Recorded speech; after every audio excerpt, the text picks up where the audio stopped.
Bem, a gente falou do Émile Durkheim, agora vamos falar um pouco do Karl Marx. E Karl Marx, ele é contemporâneo do Durkheim, ele é um alemão, né? Ele tem uma formação de filósofo e ele é bem contemporâneo do Durkheim, mas ele não leu Durkheim, e Durkheim também não leu Marx, né? Eles vão ter perspectivas muito distintas, muito diferentes da realidade social. E é tanto que a sociologia vai trazer esse termo, né, paradigmas. Paradigma é um modelo, né, um modelo de análise. Então, o modelo de análise do Marx é bem distinta do Durkheim. Mesmo ele estando no mesmo contexto, Marx vai analisar a sociedade fazendo uma crítica ao capitalismo, né? O grande foco da análise do Karl Marx é tentar entender o capitalismo e produzir uma crítica ao capitalismo. Porque Marx ele acreditava que o capitalismo produz a desigualdade social. E a grande questão em torno do capitalismo seria a questão da desigualdade.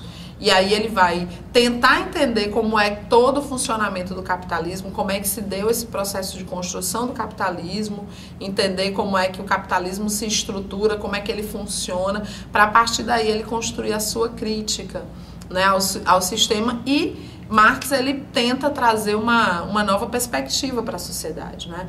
Ele não quer transformar o capitalismo, ele quer a ruptura com o capitalismo. E essa ruptura ela só seria possível com uma revolução, para que se construa uma nova sociedade, que para ele seria uma sociedade igualitária. Ele deseja uma sociedade igualitária, que seria a sociedade comunista. Mas o foco que nós vamos dar aqui é como essas ideias do Marx vão estar atreladas a toda a estrutura da própria educação. O Marx ele tem uma influência muito grande na educação, porque como Marx vai fazer uma crítica ao capitalismo e o foco dele é a questão da própria luta de classes, ele traz como objeto da sua análise, né, objeto do seu estudo, o sistema capitalista, e o Marx também vai criar um método para analisar esse sistema, que é o chamado materialismo histórico e o materialismo dialético. O que é o materialismo, né? O materialismo é a ideia de que o Marx ele só acredita naquilo que é real, naquilo que é concreto, naquilo que é material. Ele inclusive diz, né, que teoria é praxis. A teoria ela só tem sentido se ela estiver no universo prático. Então, essa materialidade é algo fundamental para o pensamento do Marx. E ele acredita que é a partir da materialidade que se constrói a vida. Ele vai dizer que a vida, ela depende da materialidade. E que materialidade seria essa? O trabalho. Como é que o sujeito mantém a sua vida? A partir do trabalho. Ele vai dizer que isso é o grande foco da discussão dele. E aí ele vai desenvolver essa ideia do materialismo, né, ligado à ideia da materialidade, da realidade. Aquilo que é real é aquilo que é concreto. E isso ele vai ter uma influência muito forte do próprio Hegel, né, que vai trazer esse campo da materialidade.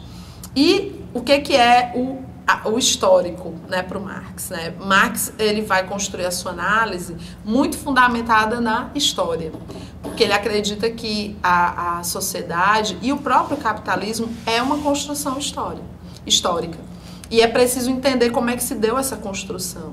Então ele sempre vai se reportar à história para entender como é que os processos aconteceram, como é que as mudanças e toda a construção social ela vai se dar. Então a história vai ser um aporte importante para ter esse entendimento dessas mudanças e inclusive para dar essa materialidade, já que a história ela trata de fatos, acontecimentos, de elementos materializados na sociedade. Então ele vai usar a história para entender todo esse processo. Inclusive ele usa a história. E é interessante a gente pensar nisso, que o Marx vai dizer que o capitalismo ele cria uma ideologia de que não há condição de viver em uma realidade que não seja do capital, e ele vai usar a própria história para dizer que o capitalismo ele é uma invenção, é algo que foi inventado. Então, se ele é uma invenção, ele pode ser desconstruído também, né? E essa invenção ela se dá com a Revolução Francesa, como a gente falou anteriormente, e ela se dá partindo da ideia de que a concepção de trabalho passa a ser diferente, passa a ser distinta. E aí o capitalismo constrói todo um discurso, né, é como se não houvesse possibilidade de viver em um mundo que não fosse esse mundo da exploração. E o Marx vai dizer, olha, no mundo medieval havia exploração, mas a relação da sociedade era completamente diferente. E houve uma revolução que mudou aquela estrutura e estabeleceu o sistema capitalista. Então, o próprio capitalismo foi algo inventado, algo construído. E isso nos reporta um pouco essa ideia da própria história, que é um elemento importante na teoria do Marx. É uma aposta importante que ele usa para ele entender toda essa estrutura que o capitalismo vai se construir, vai se condensar.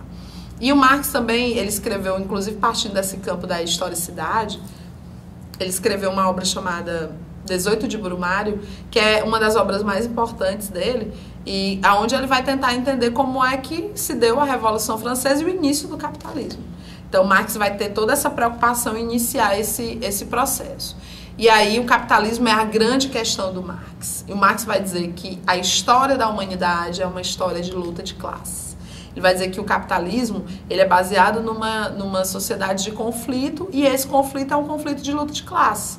Claro que ele está ali no século XIX, e essa luta está muito associada entre o proletário e o burguês, que é o proletário, que é o operário, que é o dono da força de produção, e o burguês, que é o dono dos meios de produção. E há um conflito entre eles, há um conflito de classe, né? E há uma relação de exploração. O burguês vai criar todo um sistema que vai manter essa exploração desse trabalhador.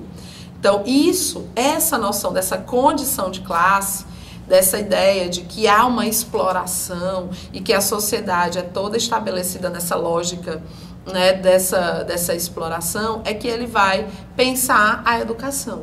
Para ele, a educação ela é um aparelho ideológico. O que é um aparelho ideológico? Ela é um instrumento que o capitalismo constrói para manter a condição de classe, para manter a exploração.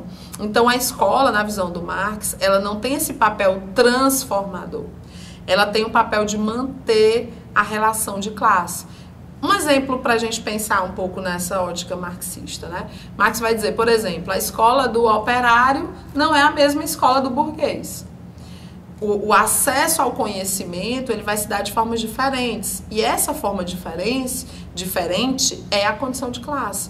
Então, o operário ele vai ter acesso a um conhecimento que vai manter ele nessa condição econômica. E o burguês vai ter acesso a um conhecimento que vai colocar ele na relação com o trabalho para que ele possa se manter na condição de burguês.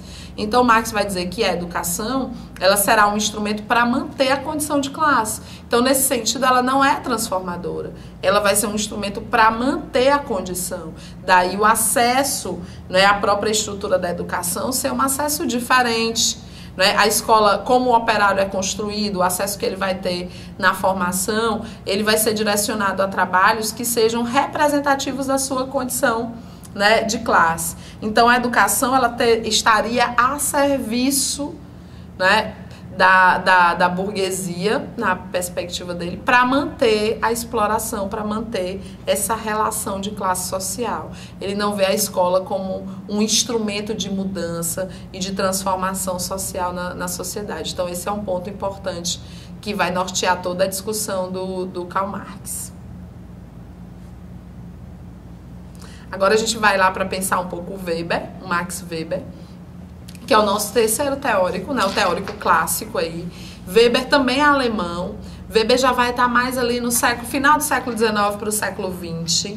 Ele vai ter lido Durkheim, vai ter lido Marx, e ele também vai analisar a sociedade capitalista, mas ele vai ter uma ótica diferente do Marx, né?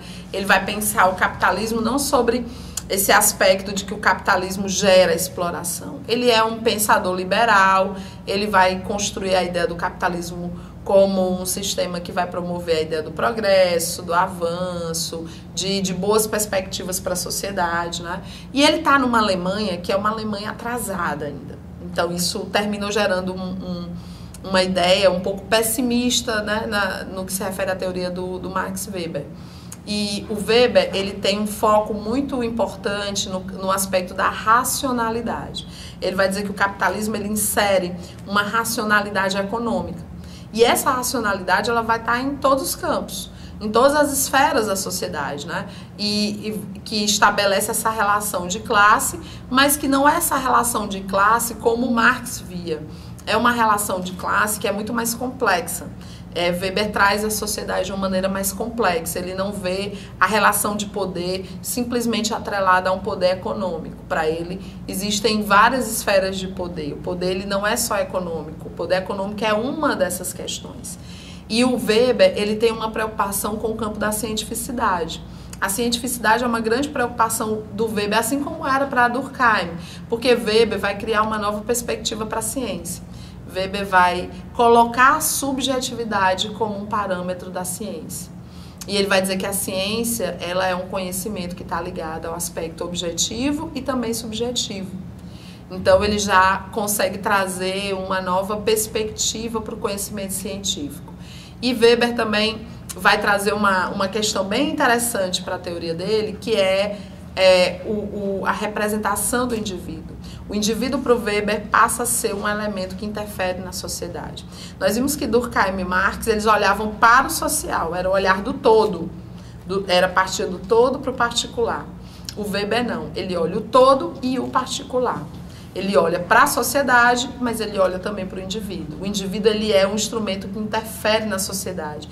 E ele interfere a partir dos seus interesses, da sua motivação, do que ele acha que o significado, o sentido que ele dá às coisas. Então o indivíduo passa a ser uma grande ferramenta aí na perspectiva weberiana. E o Weber vai dizer que o objeto da sociologia, ele vai chamar de ação social. E o que é essa ação social?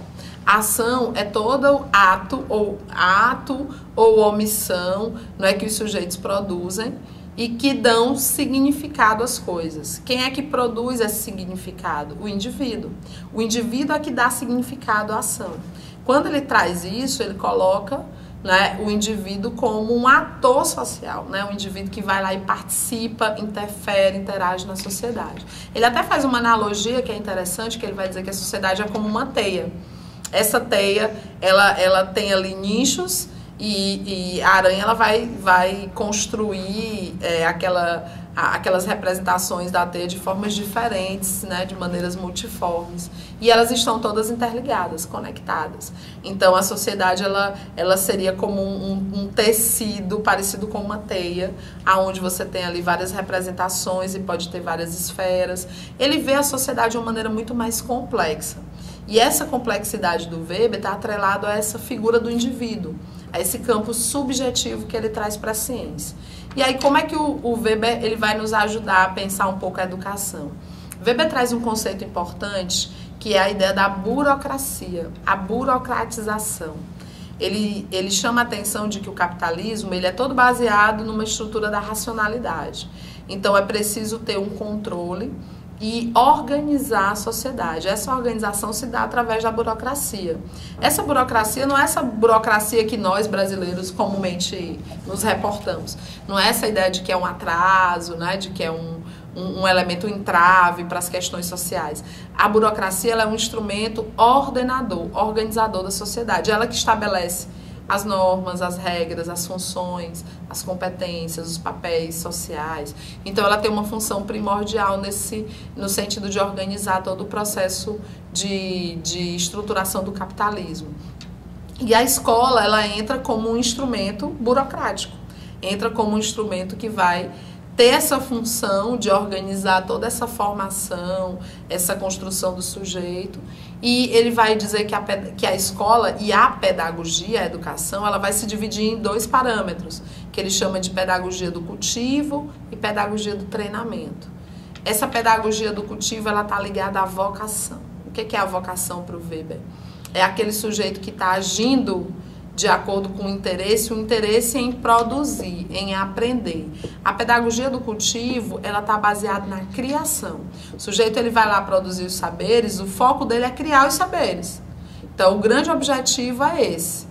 A pedagogia do treinamento, que é a mais utilizada no capitalismo, é a pedagogia para que o sujeito ele consiga fazer bem uma determinada ação. Ele é treinado para que ele possa desempenhar uma determinada função. E essa pedagogia ela não precisa ter vocação, né? O treinamento não precisa ter vocação. Ela precisa ter disciplina e esse sujeito precisa entender como é que funciona. Ele precisa aprender técnicas, né, para o funcionamento de uma determinada profissão, de uma determinada ação.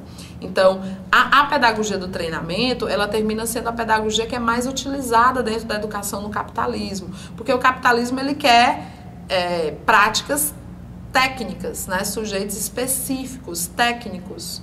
Né? Então, termina que a pedagogia do treinamento é a que vai se desenvolver com mais eficácia, com mais fervor dentro da estrutura do capitalismo.